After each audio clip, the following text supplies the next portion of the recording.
Nancy is a conductor's daughter. One day she was working on Skarloey with some polish and a rag. Skarloey was snoozing happily, but Nancy wanted to talk. "Wake up, lazy bones. Your brass is filthy. Aren't you ashamed?" "No," yawned Skarloey. "You're just an old fusspot." And Skarloey closed his eyes.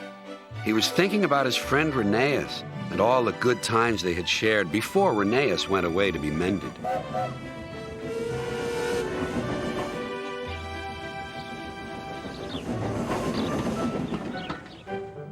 Nancy interrupted again. "Don't you want to look nice when Rheneas comes home?" Skarloey wasn't sleepy anymore. "What? When?" "Soon. Daddy told me. I'm going now," she said. "Nancy, stop! Do I really look nice? Please polish me again." "Now who's an old fusspot?" laughed Nancy and set to work once more. Duncan was jealous. "Aren't you going to polish me too?" "Sorry, not today. I'm going now. I'm helping the refreshment lady this afternoon. We must get the ice cream ready for the passengers." "Never mind, Duncan." But Duncan did mind. "It isn't fair," he complained. "Peter Sam gets a special funnel, Sir Handel gets special wheels, passengers get ice cream, but I'm not even polished." Of course, this wasn't true, but Duncan enjoyed complaining. He became sulkier still.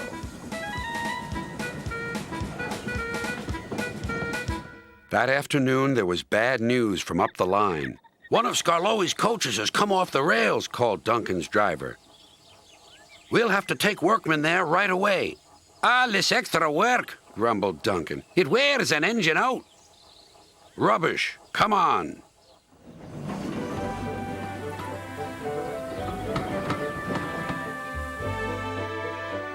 The derailed coach was in the middle of Skarloey's train, so he had gone on to the top station with his front coaches.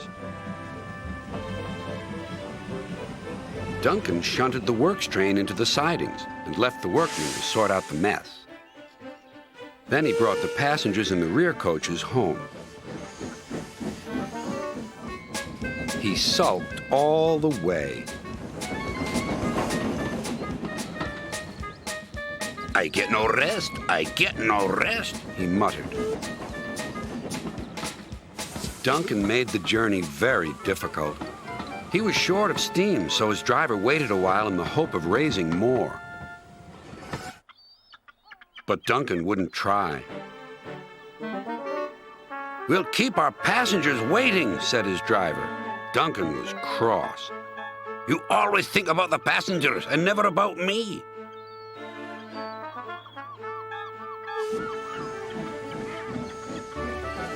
It wasn't long before Duncan built up enough steam to set off again.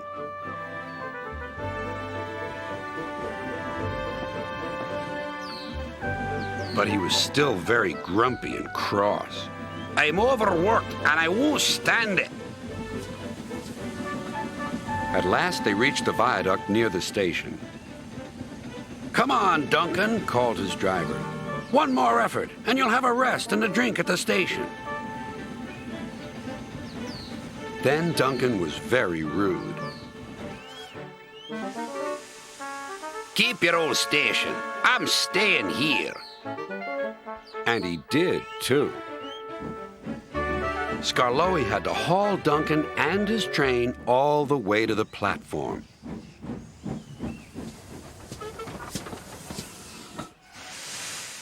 The passengers were furious. They told everyone what a bad railway it was.